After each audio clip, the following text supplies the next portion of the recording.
Hey YouTube, Kira Qualia here, bringing you guys my Cardfight Vanguard Shadow Paladin deck profile for standard format post Strongest Team AL4.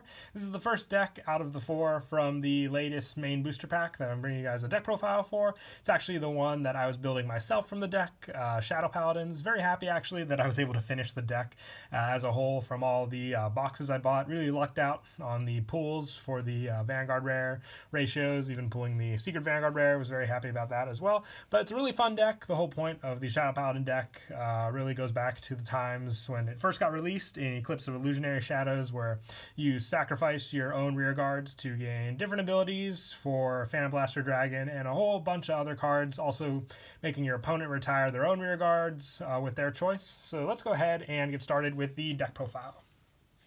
So to start off, I'm running 4 of the main grade 3 in the deck, which is Phantom Blaster Dragon. Its effect is Counterblast 1, retire 3 rear guards, and your opponent chooses 3 of his or her other units and retires them. This unit gets plus 15 and extra critical until the end of the turn.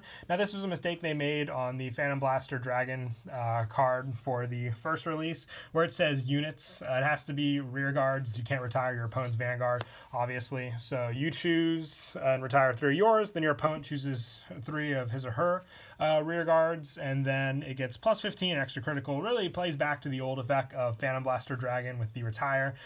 For the plus 10 and a critical, the only better thing is obviously that it also retires your opponent's rear guards, which is very powerful and makes up for the fact that you just retired 3 of yours for a plus 15, which most of the time can be easily perfect guarded, but still does definitely help for the retire of your opponent's own rear guards as well.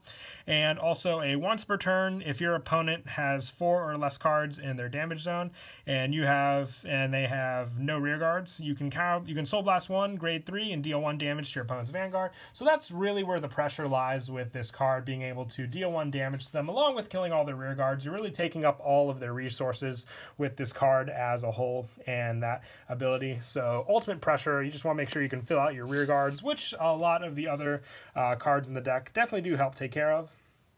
I also run 2 Dark Dictator for the other grade 3 in the deck. Also, with all the grade 3s we run, they have the Force gift marker, so adding plus 10,000 power whenever you put your gift down on one of your Vanguard or rear guard circles. Dark Dictator helps with pressure, just getting power for each of your rear guards and the ability to call a grade 2 or less from your hand, and then that unit gets plus 5,000 and your opponent chooses one of his or her rear guards and retires it.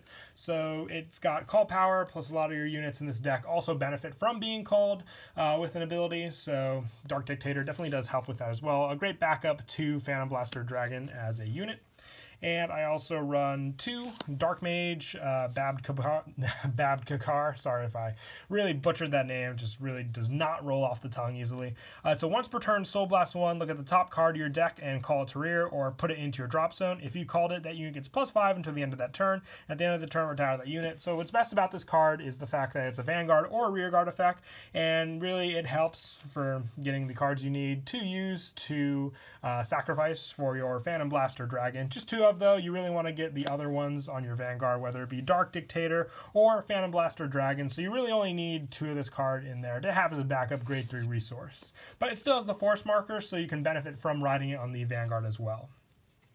And that is it for the grade 3s. Moving on to grade 2s, I run 4 Blaster Dark, one of your main grade 2s in the deck. I definitely want to max out of this card art for Blaster Dark, just because I think that one looks the coolest. The other one definitely does look cool with the color scheme, but want to stick to that one for my deck. Its effect is on Vanguard or rear when placed, you Counterblast 1. Your opponent chooses 1 of his or her rear guards and retires it. So it has a very powerful retire effect early game as well. And a once per turn, if your opponent has no rear guards, discard a card from your hand, and this unit gets plus drive 1 until the end of the turn. So you're attacking with a Blaster Dark and Twin Drive during your grade 2 ride, which most of the time, unless your opponent tries to early rush you and knows that you could potentially go for a Twin Drive with Blaster Dark, they're going to call some rear guards. So as long as you have the potential to retire those rear guards, you can benefit from Blaster Dark. And so most of the time when you're going up against another deck, depending on what they choose to do, they might not even call any rear guards. So all you have to do is pay the discard cost for the Blaster Dark to get the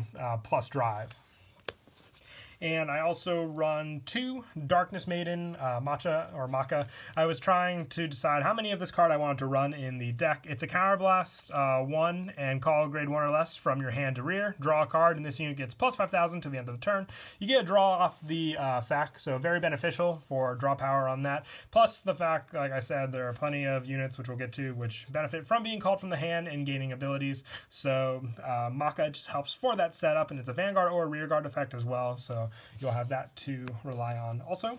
I also run 3 Blaster Rapier. With this, I was going back and forth between Maka and Rapier. Decided to stick with the 3 of her for now, maybe going back and forth and see just what I like more, but 3 for now. When it attacks a Vanguard, if you have 3 or more units with Blaster in their card name, this unit gets plus 5,000 to the end of the battle.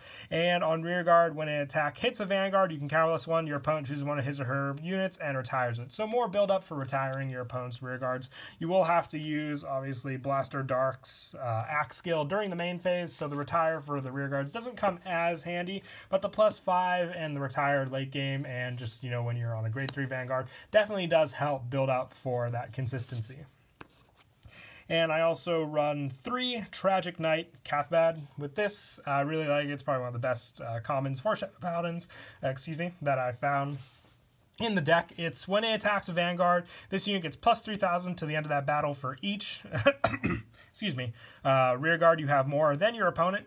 And it so basically also gave you the example, plus 9,000 if you have 5 and your opponent has 2, showing you the stat numbers you can build up. It's just a very powerful grade 2 that you can get high numbers for with all the other units you run in the deck that you're running that retire your opponent's card. So having a boosted power unit for basically a free cost, all it has to do is attack the Vanguard, definitely does help. And with that plus 9 potentially every turn with how many Rearguards you can kill, it can hit for some very high numbers. And that is it for the grade 2s. We'll now move on to the grade 1s. I run 4 Blaster Javelin. Really love the art for the new Blaster Javelin as well. Its effect when placed, if you have 2 or more grade 1 or less Rearguards, you counterblast 1, draw a card, and it gets plus 3,000 until the end of turn. So it even counts itself, and all you have to do is call it on Rearguard, obviously, but it's a counterblast 1 for a draw card and plus 3, putting it at 11k booster or attacker when it attacks. But the draw power, and all you have to do is have another grade 1 Rearguard, which can be easily accomplished as well. So it just helps for draw consistency along with cards like Maka. So building up your hand for cards you can use later on with your grade 3 Vanguard. And I also run 4 Black Sage Charon. When placed, due to the ability of your card, you Soul Blast 1, counter charge 1, and basically this unit gets plus 3,000 until the end of the turn.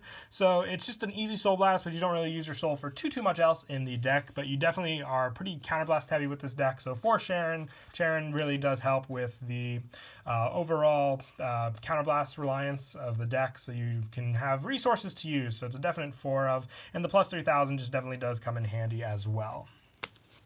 And I run 4 Skull Witch Nemain. This card, definitely a very helpful grade 1 for being at plus 5 power.